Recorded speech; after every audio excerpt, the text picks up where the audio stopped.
Hello, hello. David, how's it going? Not too bad. How are you? I'm good. I'm good. Just calling about this episode. About our favorite games of 2022. It should be a good Yes. one, right? Definitely should be. I'm very excited. Lots of games to talk about. Yeah, yeah. There's definitely a few. Could have been more though, right? I mean, there wasn't that much to play this year, was there? Well, I certainly had a lot to keep me entertained throughout the year, but I also did catch up on some older title too. So I don't know. I was pretty occupied. Okay. You played all the games too, eh? Jesus, how many games did you play this year? It wasn't that many. I think around 6 or 7.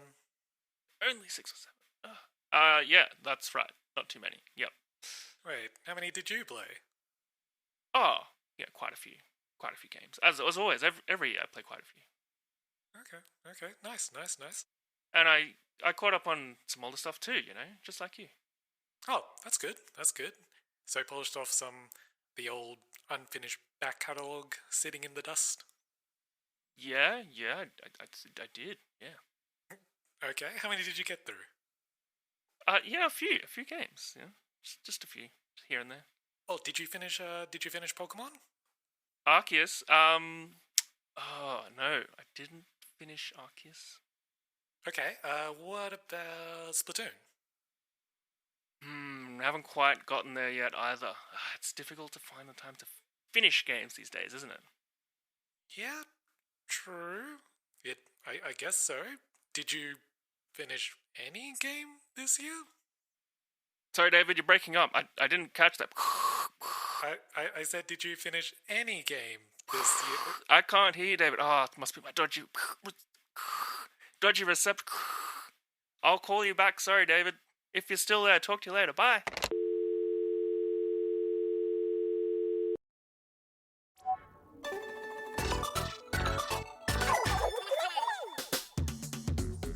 Hello, everybody, and hello, David. Hello. How you doing? Not too bad. We are at the tail end of the year, so lots to talk about. Yes, absolutely. And sorry I had to hang up on you before. Oh no, that's all right. It happens. Yeah, I just dodgy phone reception, and I really had very little to say. So. Yeah, no, fair enough. But I guess we'll get into that a little bit more. We will. I have a feeling you already know what's going to happen, but let's not spoil it for our 3 listeners. Oh yeah. So we're here to chat about 2022, a year of gaming in our gaming lives. Yeah. Did you play many games in 2022, David? I did. I actually played more than I thought I did. I guess there was just some titles that I kind of played and then that was it and didn't really, come back to or think about much just because there was always something kind of around the corner as well. So I think I did end up playing a little bit more than I actually mentioned, but I got through a couple. Yeah, I was worried you were going to say that. I have this feeling that you've done pretty well this year and that I'm going to pale in comparison. It's not a competition, Luke, so it's fine, it's fine. But as I said in one of the previous episodes, like, here we are trying to make this gaming-related show, and I'm not playing enough games. That's okay. You bring a kind of, different perspective, and you got other stuff to contribute. We'll stick to I'm the broader industry guy, and you're the expert at actually playing the games. Yeah, there you go. That works. High level and detailed level. Yeah, works. exactly. I don't know. Well, actually, we'll save chatting about the games that we each played until we sort of get into the meat of that discussion. Yeah. Sounds good. I guess I wanted to talk about 2022 a little bit because there's a bit of I feel like there's a sentiment online that 2022 was not the best year, partially because there were a lot of games that were meant to come out in 2022 and they didn't. They were delayed. Sort of like the year of delays. But, I think it's one of those understandable things. COVID and its impacts on the industry and development and work in general for everyone everywhere is still having an impact. Yeah, and still in effect. even though, you know, our lockdowns and our working from homes and all that kind of stuff is sort of winding back in a lot of different places, there's definitely a knock-on effect, right? Like, Yeah, and with like game development, you know, it takes years in most Yes. cases. So Yes. that kind of knock-on effect kind of carries over too. So unless you're making FIFA or something. well, yeah, and one other game we'll be talking about later as well that I'm personally a bit salty about, but yeah. Ooh. Exciting.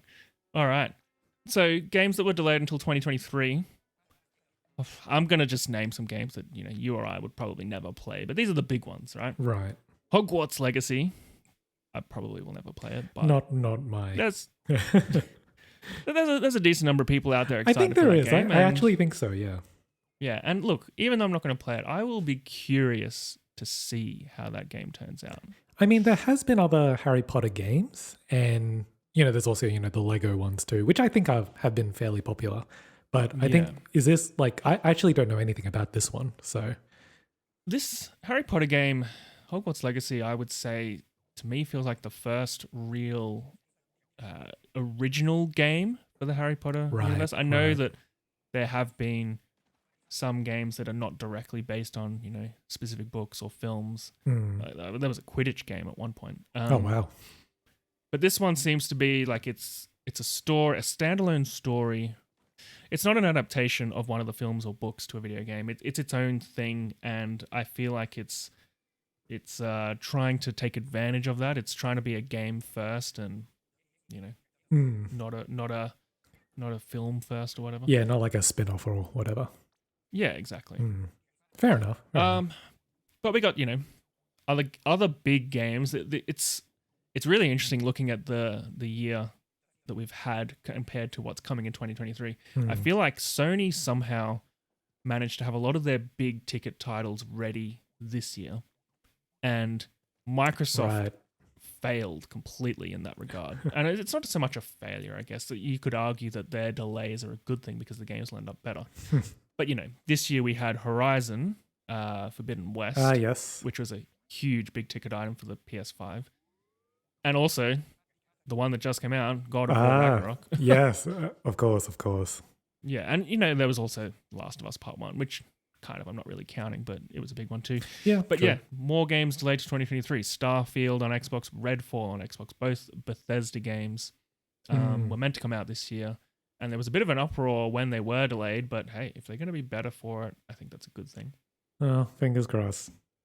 Yeah. Another one, Stalker 2. I don't know if you know much about Stalker. I personally don't, but there's quite a bit of hype around it. Not really in my alley of games. Yeah. I think it's a first-person shooter. Okay. This one I think is set in Chernobyl, maybe. Maybe that was the previous one. I don't know. It's an Xbox timed exclusive, but it's made by developers based in Ukraine, and I believe the conflict situation over there is having a bit of an impact, which is a real shame. Yeah, that one's completely understandable. Yeah. So hopefully they're all okay and nothing goes wrong there. And then a couple of big Switch delays. Zelda Tears of the Kingdom, but I don't think that surprised anybody. No, I think that one's pretty much expected. Yeah, and as far as I'm concerned, they can delay that forever if they have to perfect it. Whatever. And Advance Wars 1+2 Reboot Camp. Oh, yeah, that's right. That was also in relation to the same situation going on. Is that right? Yes. Likely in response to the conflict. Yeah. Which is fair. Yes. Yeah. What I find really interesting about this one is that I don't know if there was ever an official delay to a specific time or whether it was just delayed until further notice, but people assumed this was going to come out in the last quarter of this calendar year. Right. And there's just been nothing said about it. So, you know, everyone knows it's not coming out now because it's just been silence from Nintendo. But yeah, I'm curious as to when they decide it'll be appropriate to release it. Yeah, no, I think that was probably the best move, at least for those two specific titles. The other ones, you know, like you kind of mentioned earlier, as long as it kind of results in a better end product for the consumer, I'm kind of okay with that. I'm not really one of those Yeah. people who has to get the game on day one. So, Yeah, true. if if I have to wait, that's fine. I'm not in a rush. And kind of like what you mentioned earlier as well, or I think I mentioned to you, most people will probably have a pretty extensive backlog of games that they can probably Yes. use to, keep themselves busy. Yeah. I mean, are you even a gamer if you don't have a backlog of unplayed games? I know, right? We're kidding. Yeah. We're kidding. Yeah, kind of. It's just depressing how big the backlog gets. And Yeah. I've at various points in my life I have just sort of put a ban on buying games. But then Not a bad something idea. happens and you buy a few because they're on sale. I don't think that constitutes as a ban anymore, but yeah, I get that. Yeah, I get that. broke the ban. I think we should talk a little bit about that at some point as well. When we're talking Yeah. about the games we played this I think year. that's We a can good talk about well, at the very least, I can talk about what I bought and didn't play. But the other thing that I think we should touch on is the Game Awards 2022. Yeah, they are coming up. Yep. So the nominations have been announced, and Yeah. I did not realize how many categories there were until I looked up the nominations. I know that surprised me as well. I don't keep up with the Game Awards. I'm pretty sure you don't really either. Yeah. I don't, but I feel like I'm starting to. Okay. Okay. The last few years, so 2020, 2021, like if you ask me what games won and what didn't, I wouldn't necessarily know, but Me too. I'm always curious to see what Me people have voted too. in. Me too. I'm the same way. I don't, like I said, I don't really pay attention to the Game Awards whenever they come around. Yeah. The main reason that I kind of look into it at all is mainly because of the world premieres that happen for upcoming games or new trailers, stuff like that. Because that stuff is always like super, hype. So, Yes. Yeah. Yeah, I think I actually don't like I fully understand watching it for all the premieres, but that's not the reason I keep in touch with the Game Awards at all. I think I'm often most interested in the Game Awards when big ticket games have come out that year. Because in the case of this year, games like Elden Ring and God of War, these are games that were in development for such a long time, and you just know that the developers of these games have poured in so much of their heart and soul, their blood, sweat, and tears into this stuff. And so I'm often interested to see what does well, what doesn't, who's going to be disappointed, who's going to be happy. The other thing is, like, if I've played a game that I loved, I want to see whether it wins something or other. yeah, And no, I get that. Yeah, so the last time this happened for me significantly would have been Breath of the Wild. Oh, And of course. it won. So I was thrilled. No, fair enough. I get that. And I think this year's nominees are, I mean, I guess they were pretty expected, at least for the main two Yeah. that we've just mentioned. But there were Yes. a few others that popped up that were a bit of a surprise. I think 3 of the 6 were expected. And should we go through them? Yeah, Should I let's read do them it. out? Let's do it. So Elden Ring, that's the big one. Of that course. had to be nominated. Of course. God of War Ragnarok, another course. huge game from a huge franchise. Mhm. Obviously had to be nominated. Horizon Forbidden West, I feel is in the same sort of boat. It's one of the Yeah, what do you call it? The big budget Hollywood AAA. exactly. Sort of thing. Exactly. Xenoblade Chronicles 3 That is so surprising. What the heck happened? I mean, it's funny. I think in a way it's surprising because none of the previous games have been nominated for Game of the Year, but people have been very frustrated by that in years past, in years gone by. And the general vibe I picked up on the socials is that this one, it's about damn time that it got nominated. I completely agree.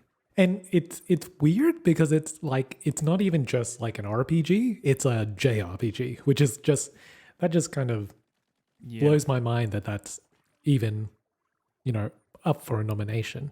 To be fair, it did get actually quite a lot of marketing, I believe, and it's on a Nintendo platform or system. Yes. So I think that kind of gives it a bit of an extra push. So I'm just really happy to see, like, I don't have a personal vested interest in it, although I do want to play it at some point.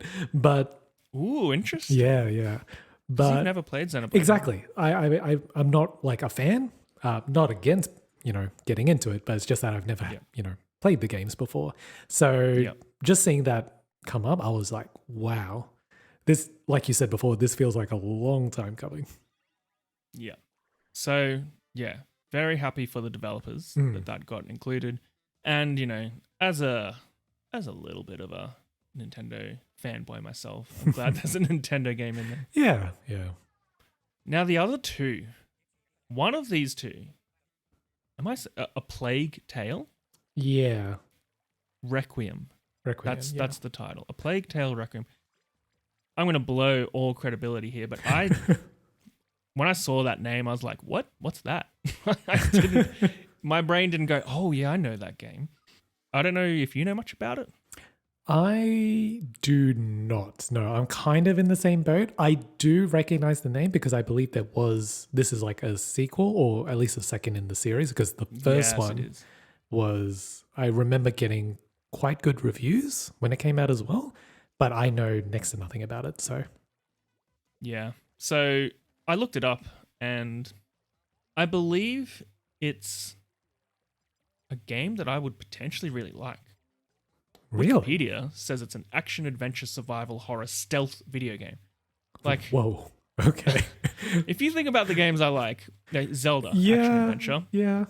survival, Resident Evil, horror, Resident Evil, God. stealth, Metal Gear Solid. It's like all my favorite genres. How have I not played this damn game? That is a good point. It kind of ticks all your boxes. I know. So I think that's going to be like, I won't buy it. I'm not going to buy it yet, but I will potentially buy it next year. Oh, there you go. There's something to look forward to. Yeah. Something to add to your list. Yes. The never-ending list. And the last one, Stray. Oh, I'm so happy about this one. You are happy? Okay, this Yeah. is going to be interesting. All right, why are you happy about this? It's not.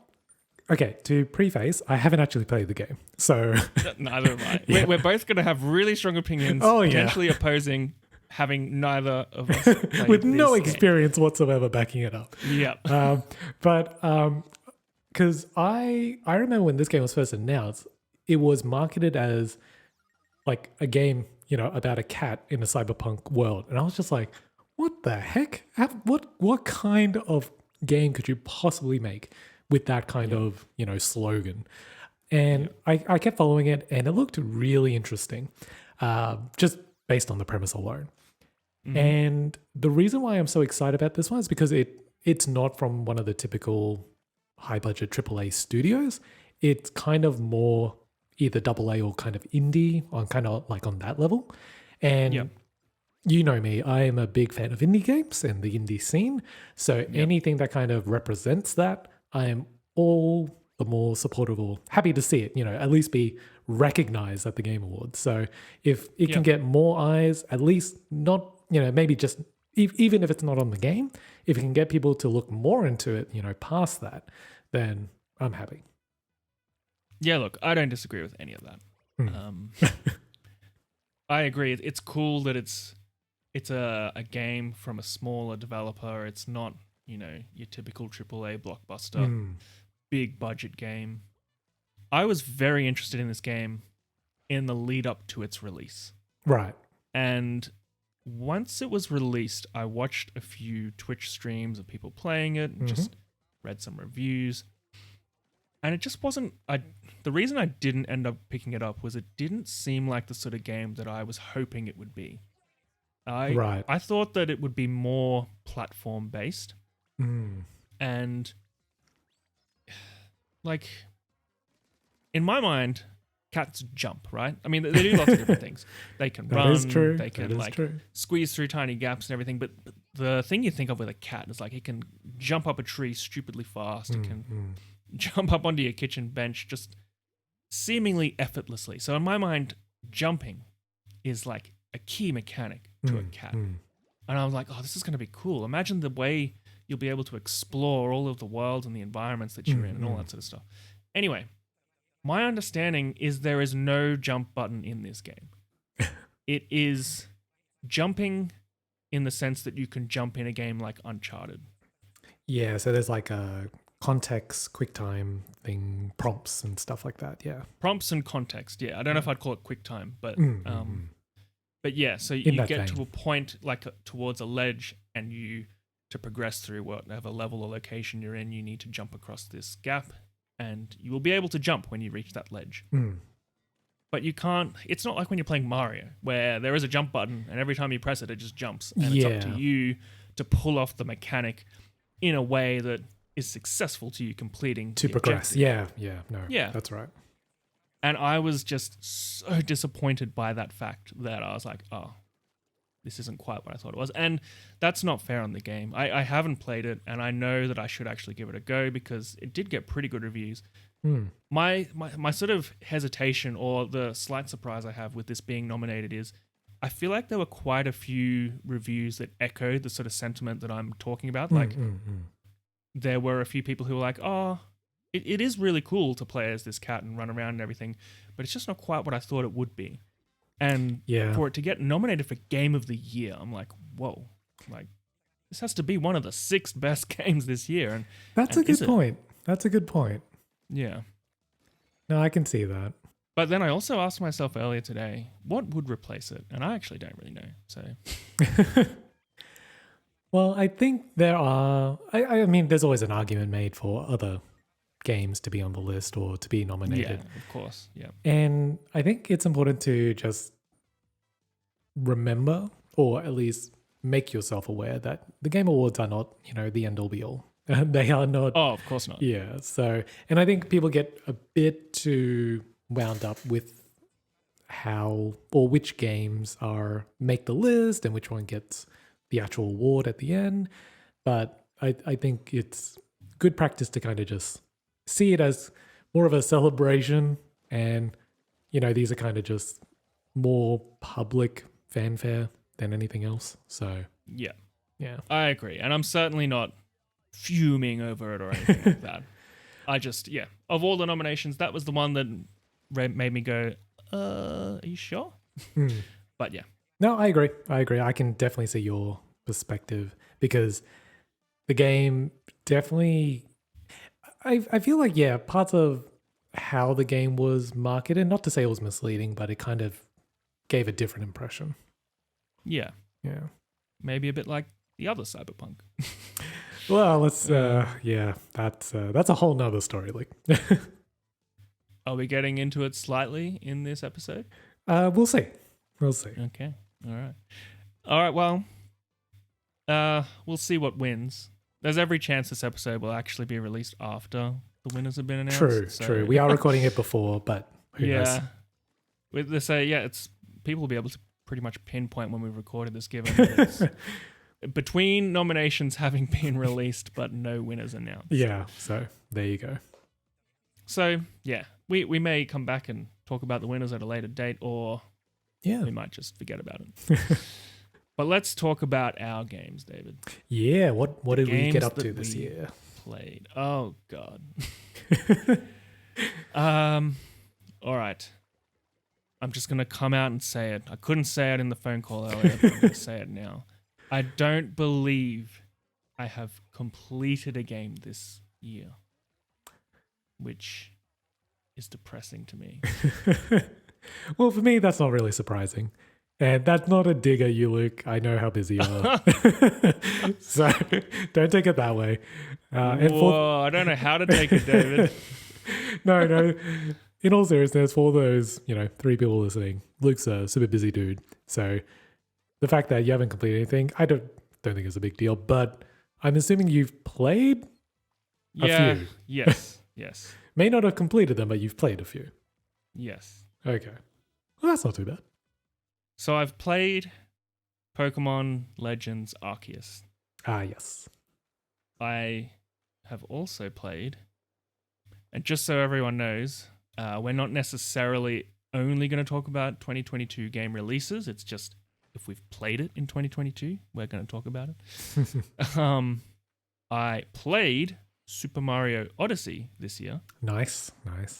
Now, I did get that game when it came out, and I did start playing it when it came out, and I just didn't get into it properly. I probably got up to like the second or third world. you got hit by the and ran out of time. JRPG syndrome, Luke. That's where you kind of play, because with JRPGs, you kind of play it for a bit. You kind of get invested because a lot of JRPGs have a tendency to have a really slow start and then it Yeah. eventually gets, rolling. And then, some people who maybe pause or take a break and come back, you just forget everything. So you have to start the game over. Yep. I started Odyssey again. Oh, there you go. I started it again when I caught COVID.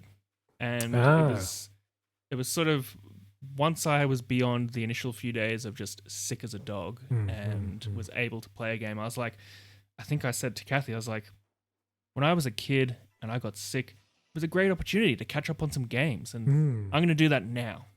So I still had like a few days off work because I was nowhere near fully recovered. And I was like, I need to make use of this time. I need to get back into a game. And I picked Odyssey because I thought it's nice and casual and friendly and wouldn't require too much mental effort or, extended periods of time invested.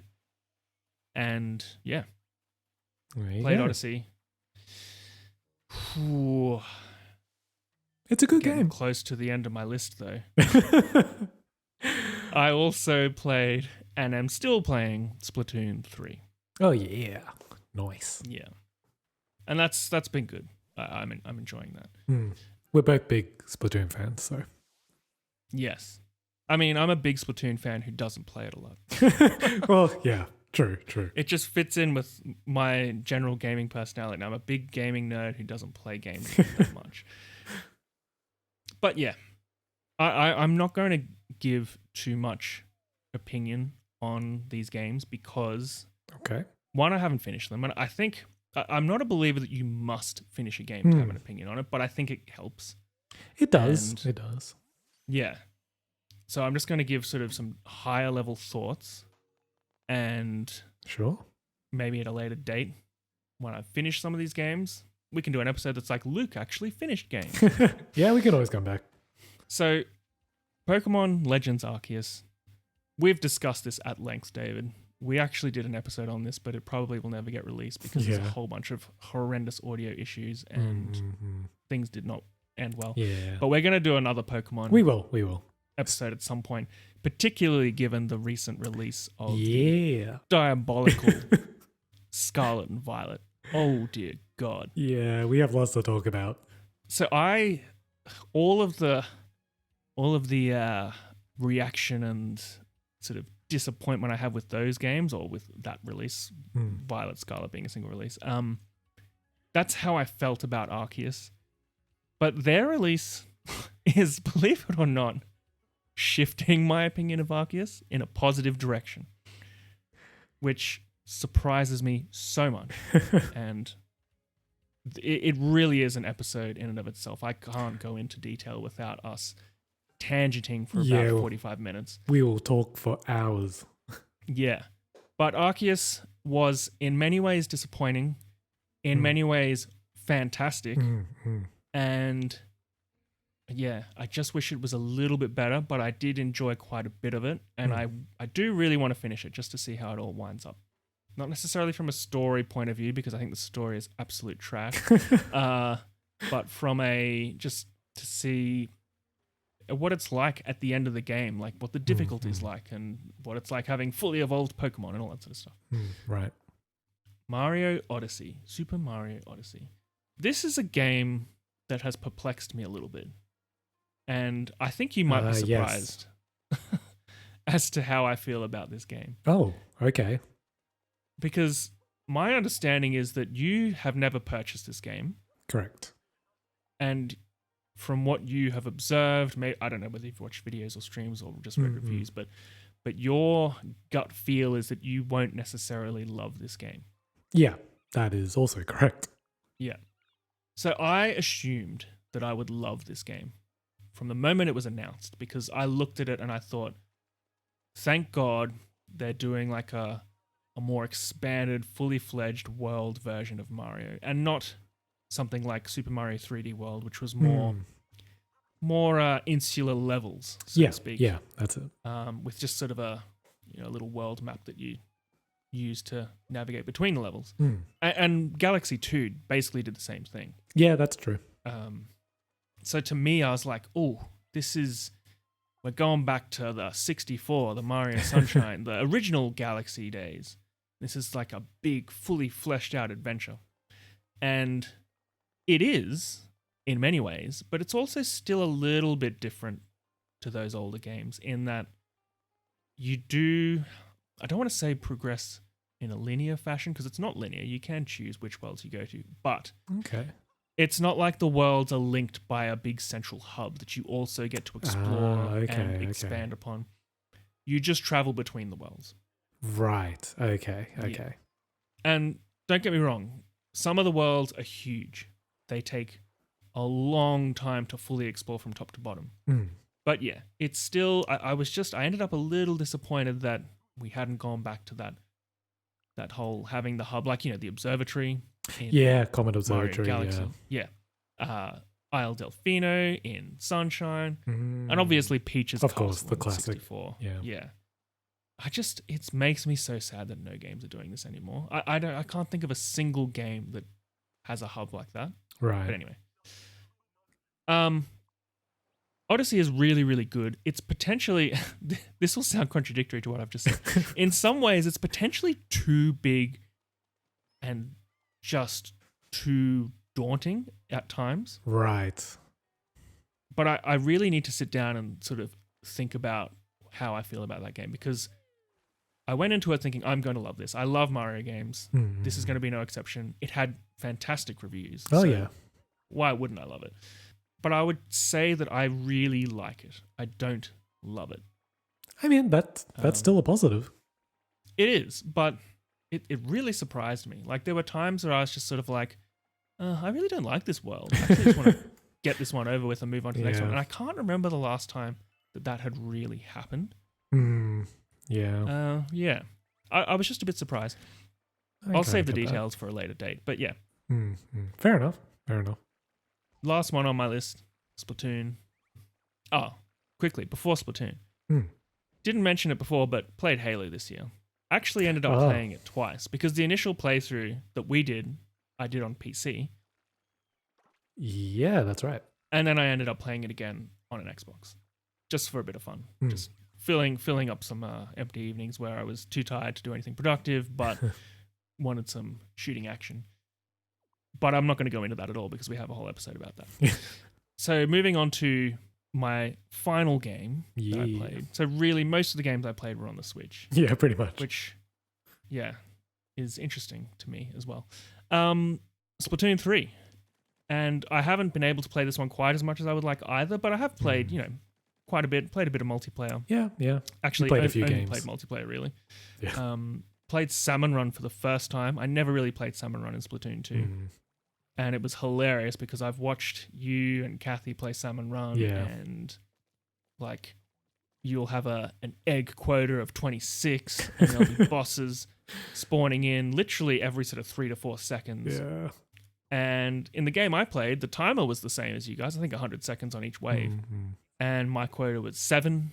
And I would, me and my teammates would kill the bosses as they spawned in, and we'd just be standing there waiting for the next one. It's like, where is the next one? I actually need another one so I can get these eggs in the damn basket to meet my quota. But yeah, totally different end of the spectrum. It was kind of hilariously easy. But Splatoon 3, I think, is a really good evolutionary game. It really, in a lot of ways, to me, it is Splatoon 2.5, or Okay. maybe you could think of it as like it's sort of just the most polished of this trilogy. I would agree with that. Yeah. Yeah. I think I had higher expectations, particularly of the story mode, which, again, fully acknowledge I haven't played it, which is bad, and I shouldn't have opinions on it, but I've watched Kathy play so much of it, and it did not live up to my expectations.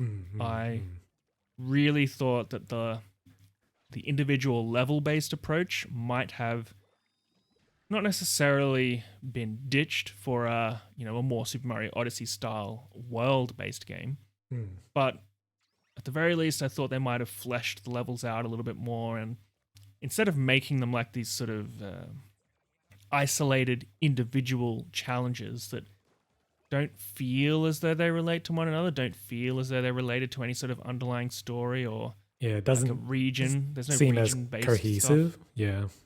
Yeah, I thought that would have been improved upon.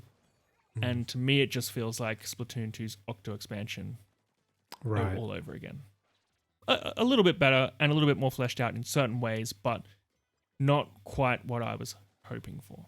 I think Octo Expansion did get pretty good praise though. Well, at least Oh, yeah. compared to the base Splatoon 2 story mode. So not Look, sure how my high of a bar that expectations- is. Yeah, my expectations are high. I'm not going to deny that. But this is Nintendo, and they make games like True. Odyssey. They make games like Breath of the True, Wild. true. And I have high expectations. But I understand Okay, fair Splatoon enough. is first and foremost a multiplayer experience. Hmm. And I think I'm going to ignore how glitchy it was on day one because it has gotten better. I feel like Splatoon as a multiplayer experience is just such a great concept and so much fun. Mm. So even if this third version isn't quite as revolutionary or unique or doesn't push the boundaries as much as it should have or progress the game as much beyond the second edition, I still think it's a pretty enjoyable package. I completely agree. I think Yeah. because Splatoon 3 is pretty much on my list as well, I pretty much agree. I think Splatoon 3 is kind of like you said, kind of like a refinement of the series. So it kind of just Yeah. nails everything that it should mechanically, polishes everything. And I do feel like you said, there are areas that I wish they had gone a little bit further. And I can see why some people would see it as kind of like, Splatoon 2.5 rather than a sequel. I personally feel like there is enough new or change that I would consider it a proper sequel as Splatoon 3. Yeah. And it is definitely one of the games I've played the most this year, but that might Yeah. just be my addictive gaming habits.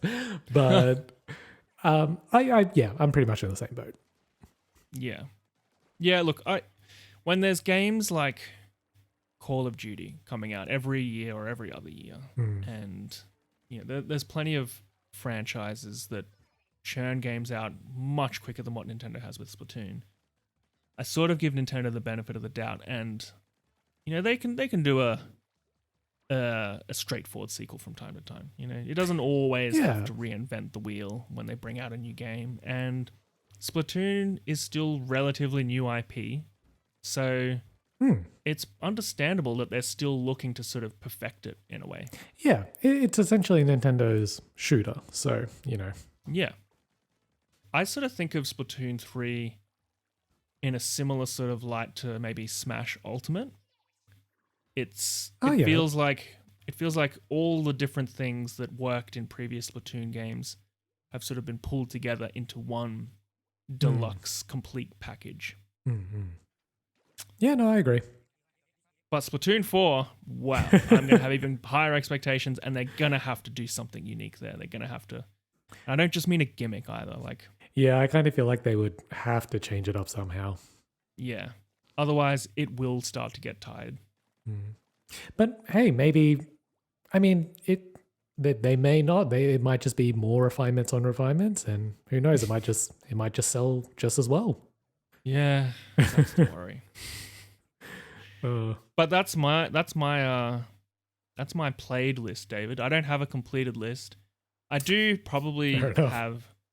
I do have a purchased list, which is a little bigger than those games that I played. right. I did pick up Kirby. Oh, that's right. Yeah, Yeah, didn't find time to play it, which is a shame. I heard it's good. Yeah, and I think I'm gonna like it because my expectations aren't super high for it. I know that it's going to be horrendously easy, which is going to really irritate me, but at least I know it going into it. I mean, that's par for the course with Kirby in general. So yeah, but this is my first Kirby game, so I don't think I've really comprehended just how easy they're meant to be. oh, okay. Well, this will be interesting then. Yeah. Yep. What else did I pick up? Actually, I should say, David, that I did play a fair bit of the Mario Kart DLC. Mario Kart Oh, 8 Deluxe yeah, that's DLC. right. Wow, I completely forgot about that. Yeah, and I think you played that a bit as well. A little 'Cause, bit, a little bit. Yeah, we both have access to it through Nintendo Switch Online's expansion pack, and Yeah, that's right. there's some good tracks in that. Some not so good as well, but yeah. Definitely some not so good as well. Yeah. But yeah, you and I still need to sit down and have a proper We playthrough. we do. I think the third wave is coming imminently, probably within the next 3 to 4 weeks. So maybe once Oh, that's wow, out, okay. we'll like give all the new cups a go, because that'll total at 6 cups that you and I need to play together. Yeah, Because each wave comes with 2 cups. I believe so. Yes, yes. Yeah. So Oh, that'll be fun. yeah, and actually, you know what? Speaking of the expansion pack, there's actually some other games that I played very, very briefly. Oh, I played Wave Race 64 super briefly. oh my And gosh. that game is so hard. It is insanely difficult. I can't win the first cup. It's that damn hard. Kathy and I played some of Banjo-Kazooie. We probably got up to the 3rd or 4th world. What else is in that expansion pack? That's probably it. I think I should just end my segment and we should get right into the meat of what you played this year, David, because Oh gosh. I am way more interested in all your thoughts, because you've played some big releases this year. Well, at least A few. one of them that I know of. Yeah, a few here and there. And yeah, I want to know how you found all of the games. Wow. Okay. High expectations indeed, Luke. Well, Yeah. So Don't freak out or anything. no, definitely not. But I think for the most part, a lot of the games that you kind of mentioned, well, one was pretty much the main one I've been playing recently, which is Splatoon 3. Won't touch on that too much more since we've already done that.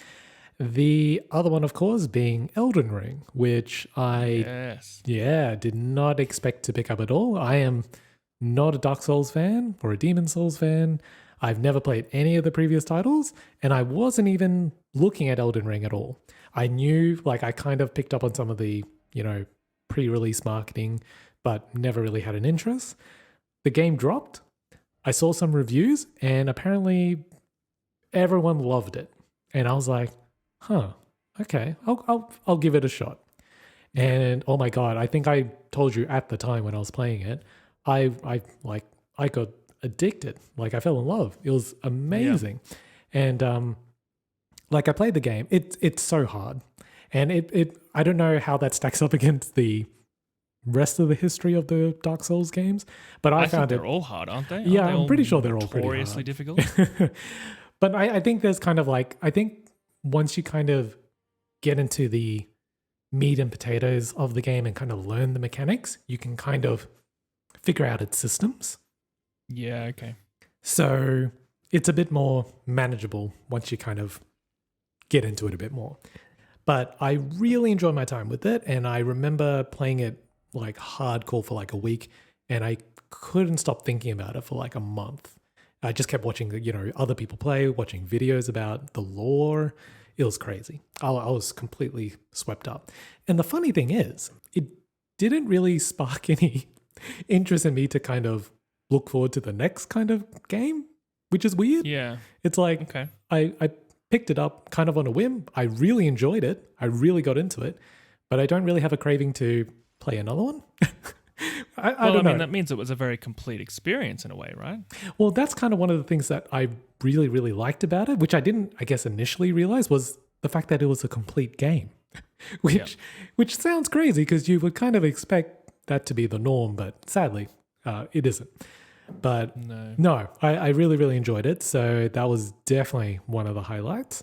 I mean, either it's a really complete game or it's such a draining experience that you were so exhausted that you were like, never again.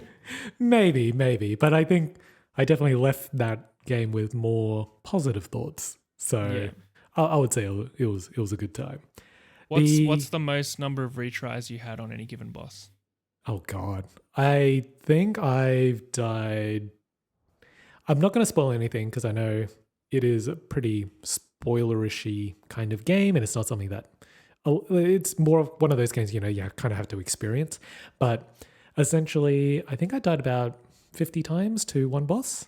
And I think most people who play the game know which boss I'm talking about. But yeah, that was 50. And that's 50. not an exaggeration, is it?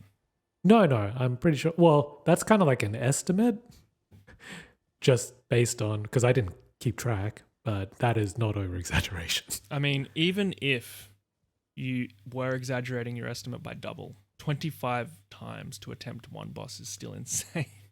Well, you would think But, yeah. that until you play the game. So, Yeah.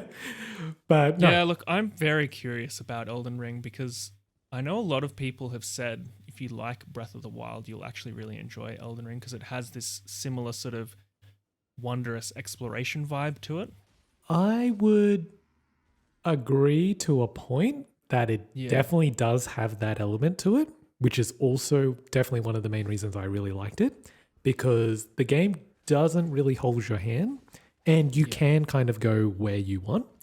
It's just that instead of kind of the wonder and I guess imagination that you would find in a Zelda game, you would kind of just find death and trepidation instead.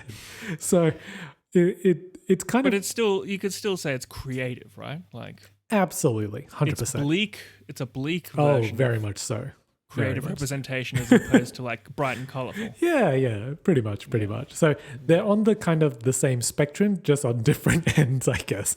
Yes. So, Okay. So that's probably the best way I can describe it. But still very, very enjoyable. And I don't know if you know this about me, but I'm not a huge fan of dark fantasy just because, like as a genre, just because I feel like it's done so much. And Yeah. to be fair, there's a lot of really good games and just media in general that are dark fantasy. But Yeah. I'm just like, I'm kind of over it. I kind of prefer more brighter, happier games. I don't know. Maybe. That's fair enough. Yeah. But still, 2 thumbs up. Really enjoyed it. It was a lot of fun. Nice. The other game that I forgot to mention that we both shared was Pokemon Legends Arceus. Again, not going to dive into this one too much because I definitely have a lot of thoughts that we could probably explore in a completely separate video. But I am actually looking back on it, very fond of it. I actually think Wow. that Very fun. very fun. Wow. Yeah, I know it's Jeez. so weird. I think because I think our initial impressions were pretty much on the same level. Yeah. You and me. But looking back on it, especially like you said with the current release of the latest entry, I'm just thinking back to Arceus. I'm like, wow, I really enjoyed it. There's a lot of things Yeah. I really liked about this game. It definitely had, glaring issues, but I think overall, definitely a positive, and much more so with the recent entry. I mean, I think you'll. I know I've said this before, but I think you and I probably need to play the recent entry. We do. So again, Because- to preface, we haven't played it yet. Yeah. And I feel like what's happened to me right now is my impression of Arceus or my memories of Arceus have received a positive boost because I'm so shocked at some of the issues with Violet and Scarlet. Yeah. I don't necessarily know if that means my memory of how I experienced Arceus is authentic and legitimate. It's being tainted in a weirdly positive way by just a later release having so many other issues. But yeah, I think we'd need to have played Scarlet and Violet to sort of say for sure. But I actually at this stage don't know if I will ever play Scarlet and Violet, so that could be a dead end. Maybe. So how many games is that, David? How many have we got from your list now? So that's Is that 3. 3? Three? Okay. 3, 2, 3. I think. Elden Ring, Splatoon Splatoon, 3, Pokemon. Arceus. Yeah, okay, 3. The next game, and I'm trying to think. Oh, this is where it gets really cool. So I played a couple of indie games this year that also released this year, which I am very, very excited about to share because I'm pretty sure you haven't heard of any of these. But the first one is Potionnomics. Ringing any bells? I don't think I have heard of it. I want to say I've heard of it. No, that's all right. I think Let me look it up just to see if I recognize even like a bit of artwork or something.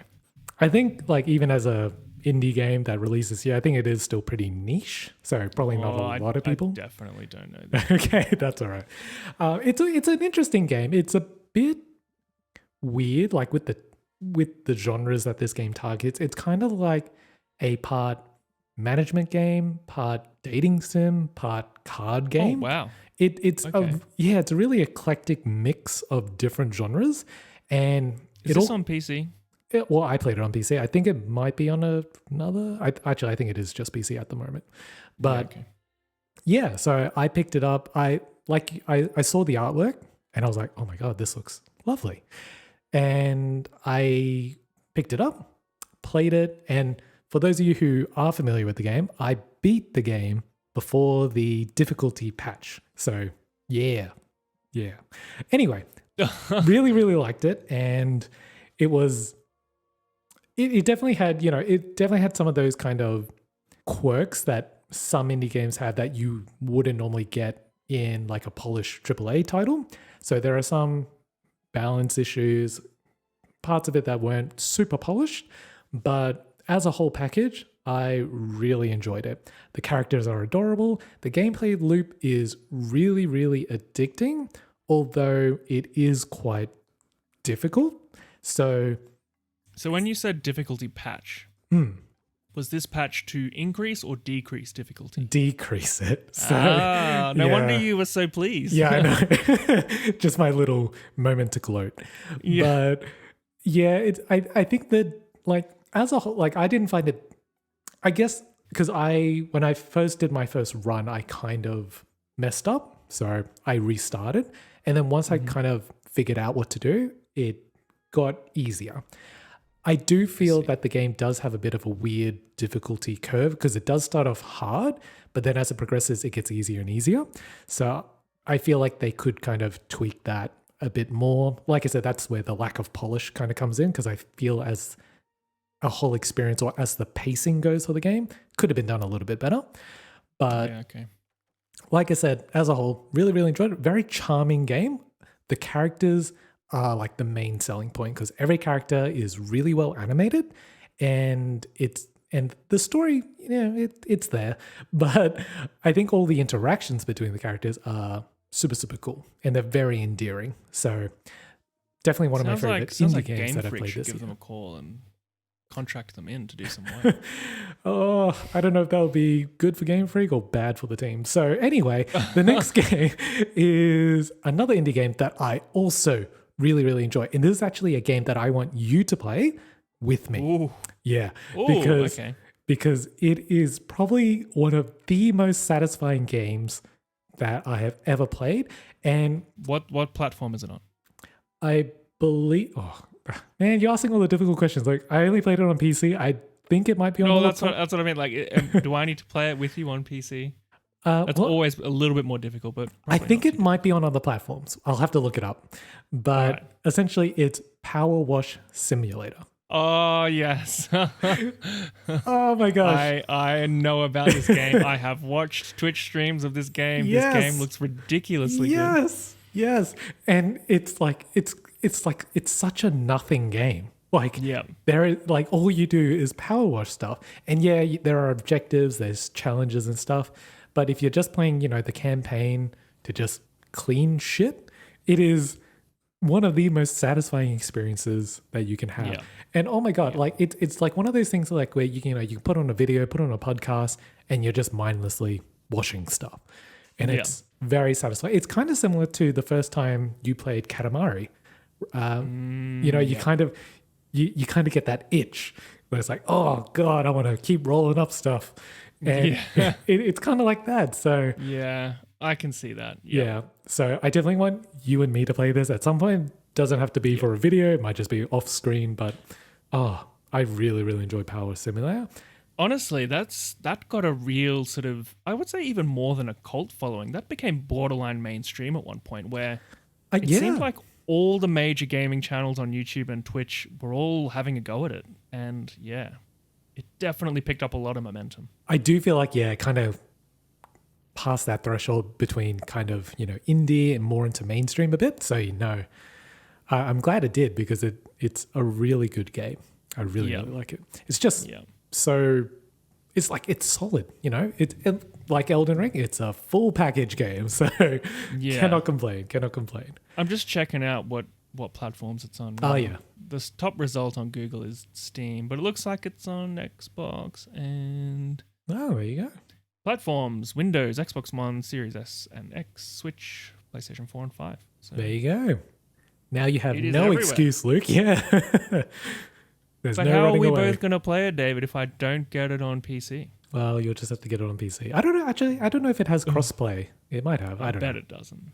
Well, anyway, the next one is actually kind of a throwback game that I actually played a long, long, long time ago on the phone, but it was actually re-released, and I think it kind of treads that line between like a remake a little bit, where it got essentially remade, but for the PC. And this is Monument Valley. Have you heard of this? I have heard of it, yeah. So I don't know much about it, though. that's okay. So Monument Valley, it's very simple. It's just a puzzle game, and all you're really doing is you're kind of helping your character navigate these different, really abstract MC Escher kind of levels and puzzles to get to like an endpoint. And then you just kind of go through level to level. And the main, I guess, selling point is that it's beautiful. Like it's drop dead gorgeous of a game. The aesthetic is on point. The music is great. And it's just a super relaxing game to kind of wind down with. And the main draw of the PC version is that it's the panoramic version, which is essentially they just made a widescreen and, all that instead of to fit on a vertical mobile screen. But it's super pretty. It's upscaled and I really, really enjoyed it. The puzzles aren't like super, super hard. So, I think it's pretty accessible to everyone. I just wanted to play it again because I had really fun memories when I played it on the phone. But now that I could see it on a glorious monitor, I had a lot of fun just kind of going back to it. So I have just looked it up and I definitely recognize this game. I haven't played it, but yeah, it was one of those big mobile games. Yeah, it's on the App Store. It's like one of those, top pick kind of games that you'll see. Yeah. And I have heard great things about the music as well. Mm-hmm. So really, really enjoyed that one too. So that was kind of like a nice blast from the past for me. Mm-hmm.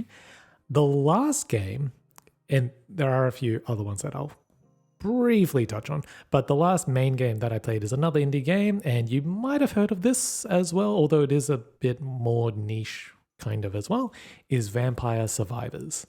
And it's essentially just kind of like, it's weird. It's kind of like a Horde, like a Survive the Horde wave game, but you are kind of like the main boss, kind of like it turns into like a bullet hell game, but you're the bullet hell character. So it sounds really interesting. Yeah, no, it is. Again, it's one of those really kind of straightforward, simple games that you can turn your brain off. You can put a video on in the background and just play it and get like a dopamine rush because it's just really kind of satisfying. And it's been in early access for a while, but it's got an insane amount of positive reviews, like so many people, and it's drop dead cheap as well. I think it's like, oh wow, I think it's like $3-4 US, but I think in Australia it's like 6 or 7. But yeah, cheap game, but it's big arcade fun and absolutely loved it. And well, that sounds good. Yeah, and apparently it's coming to Xbox, so no excuse, Luke. Yeah.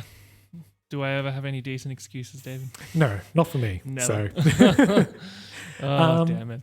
The only other one I just wanted to quickly mention my little notables is that I actually played a couple of adult games as well. And so I don't know. What does that mean?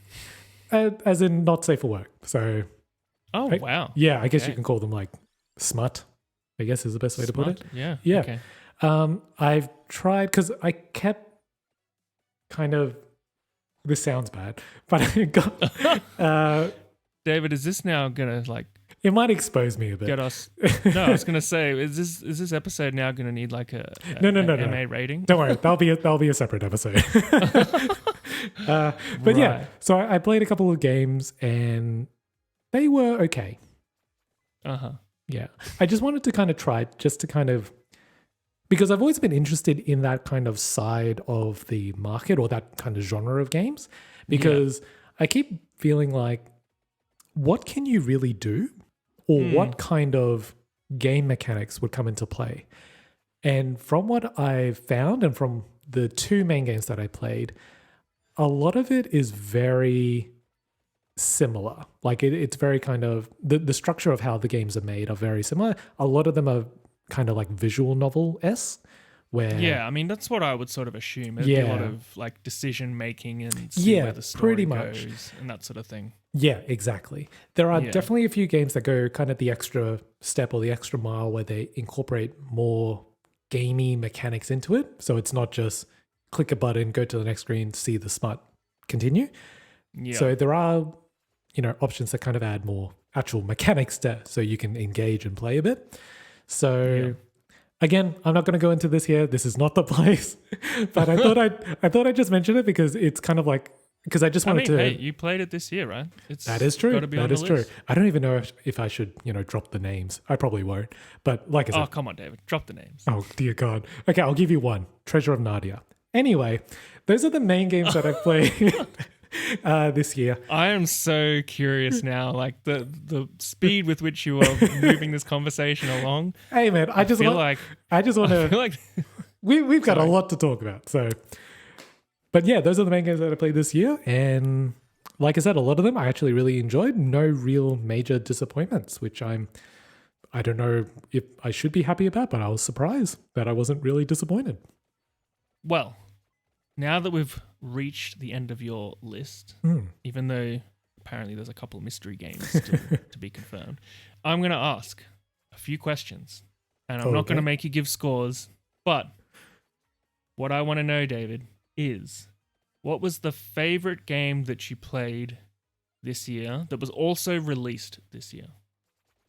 I would have to say, oh man, I know I talked up Elden Ring a lot because I do 100% feel like it is a great game.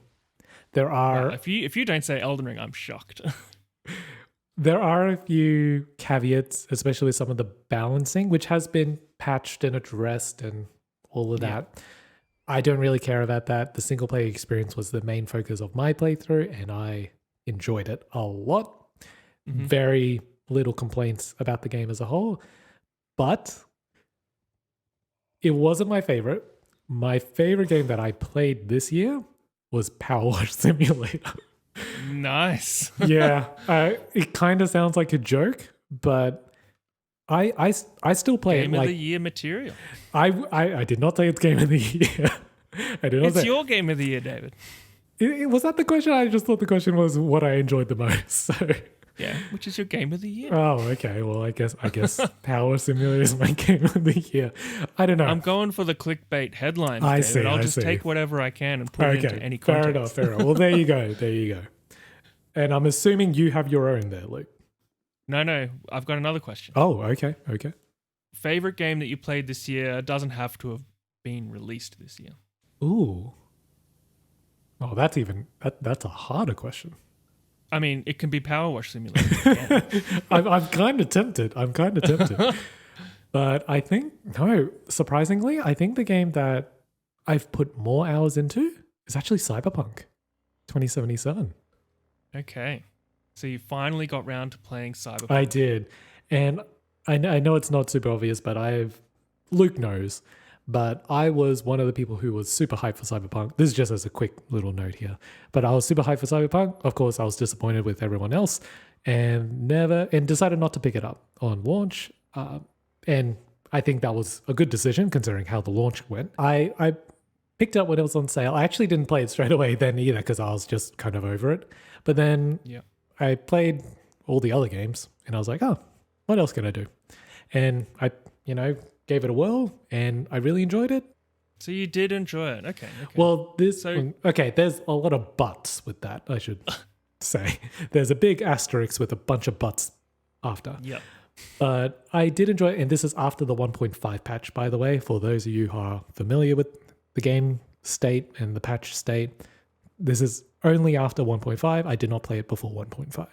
So I enjoyed it. There are a lot of things that I do not like and still do not like and wish would be better.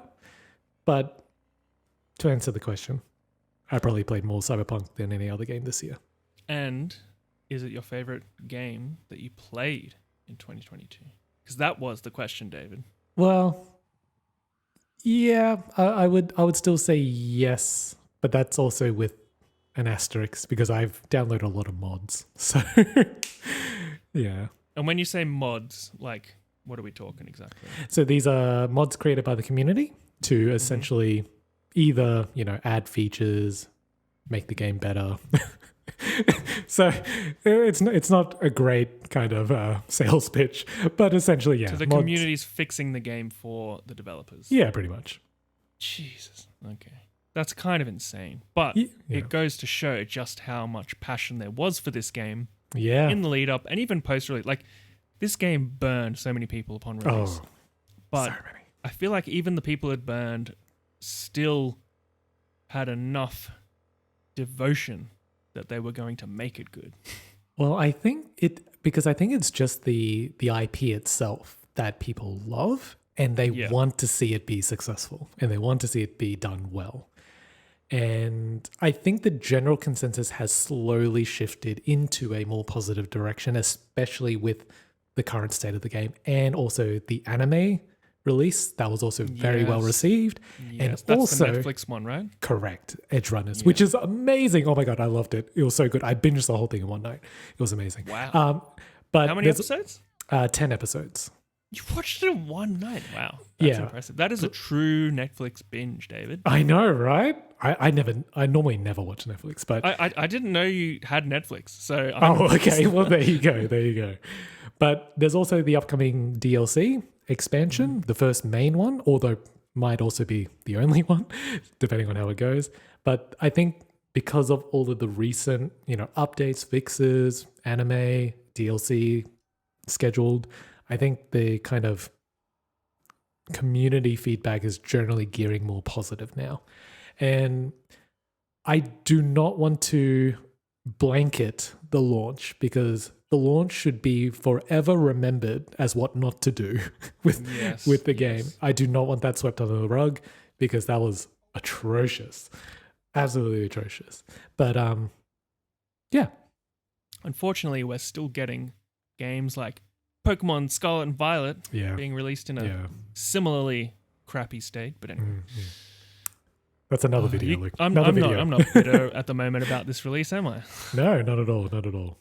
But okay, I am genuinely shocked. I know you wanted to keep a lot of these details from me when I was like trying to plan this episode. Yeah. And I understand why, because I never would have guessed that Cyberpunk would be your like most enjoyed game of 2022. I know it didn't come out this year, but yeah, you played it this year and it was the one that brought you the most enjoyment. And I mean, it's an interesting thing for me to think about because I have often thought about actually giving Cyberpunk a proper go because purely from a graphics perspective, nothing else. I can't remember the last time I played a game that was supposedly, on the cutting edge, on the bleeding edge in the graphics department. Because that doesn't happen on the Switch. No, it does not. I do have an Xbox Series X, but I have not put it to good use yet. And Cyberpunk is probably the game that would push that hardware, and obviously it pushes PC hardware.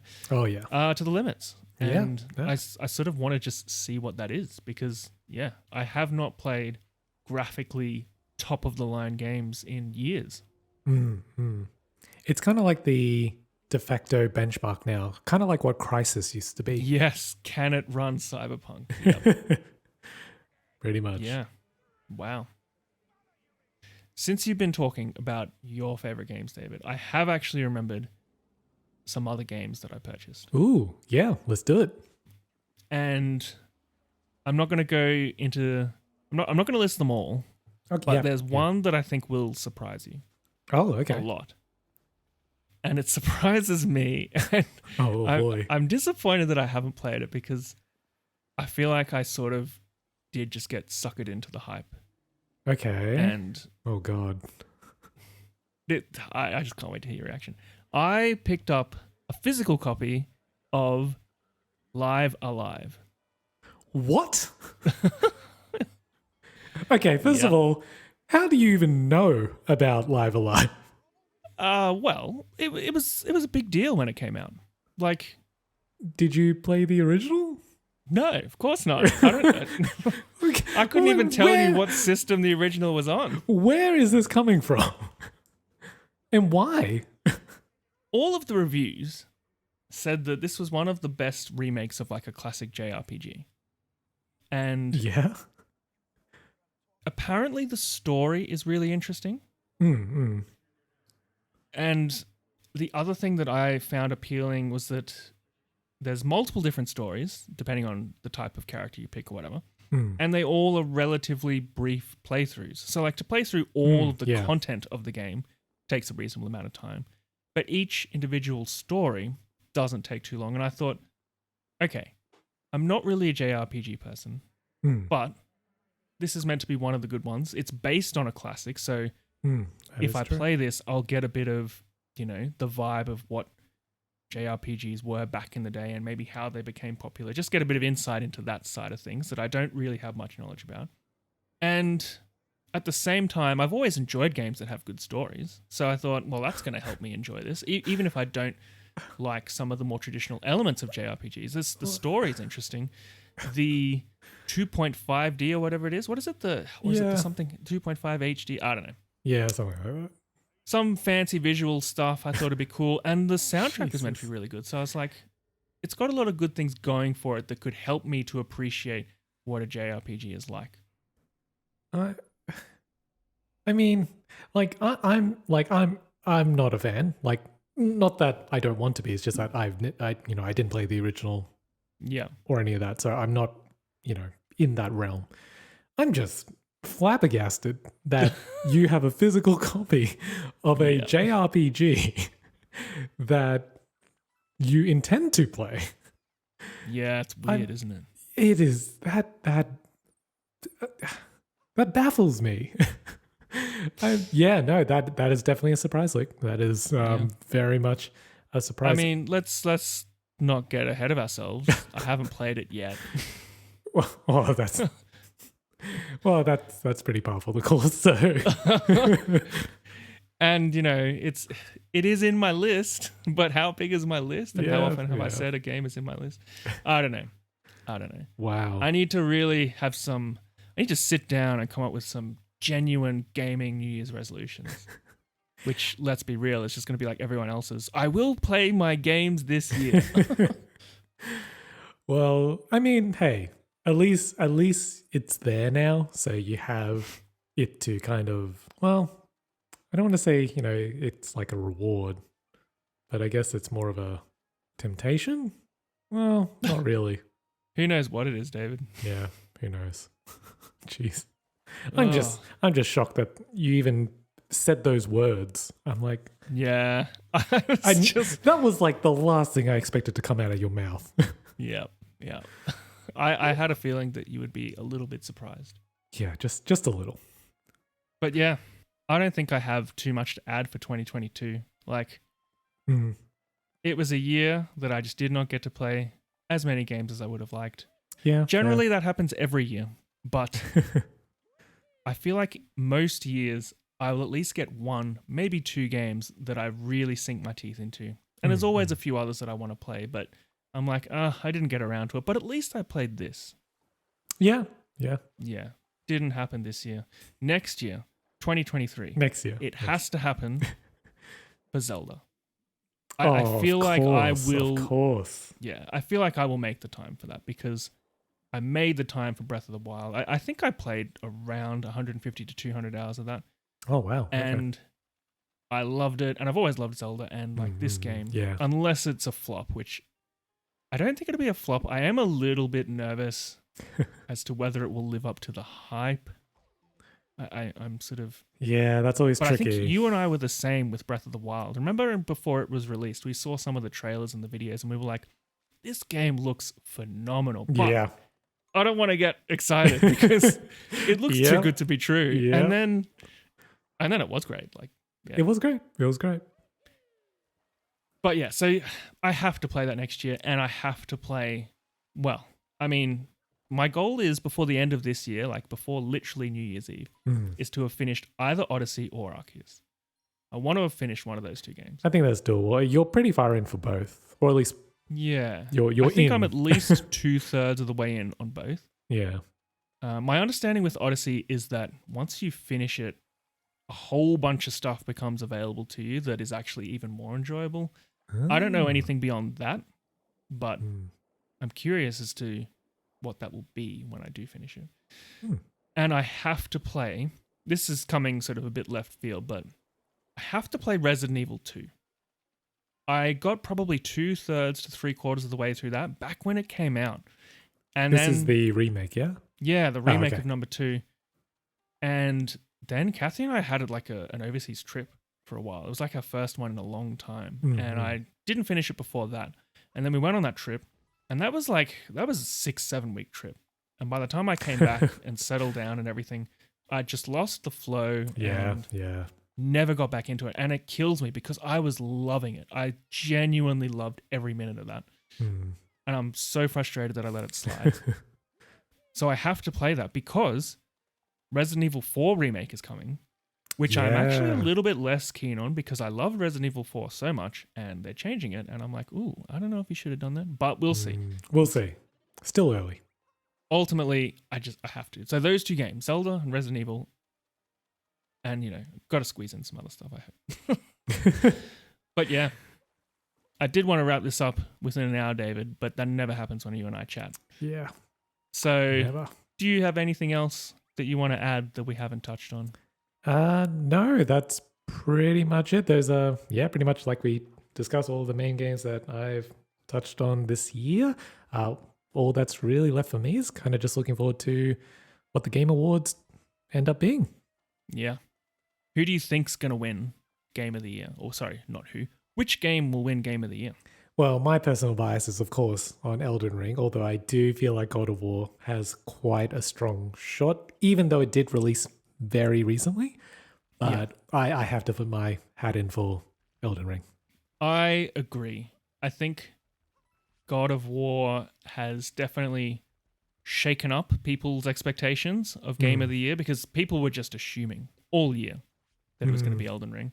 And I think in the lead up to God of War's release, God of War Ragnarok that is, people were like, oh yeah, but let's wait and see what it's like. It could be a challenger. True. And then it released. It was really, really good. And for a while, everyone was like, oh, maybe it's not Elden Ring anymore. But I don't know. I just have this feeling that because Elden Ring... I don't think there were expectations for Elden Ring to be as successful sales-wise as it was. Oh, it blew it out of the water. Yeah, so it's that combined with the fact that people who are hardcore fans of a lot of those From Software games also loved it. Yeah. I just think all of that combined is going to get it over the line. Whereas God of War Ragnarok, I think people just kind of knew that it would be really, really good and that it would sell really well. Like the God of War franchise is huge. It's just, it was expected. Whereas Elden Ring was a bit of a surprise. And that's why I think it will win. You and me, Luke, in the same boat. Cool. All right. Let's call it there. Okay. Thanks everyone for listening. Those 3 fans, we love you. And yeah, we will catch you again later. See you later.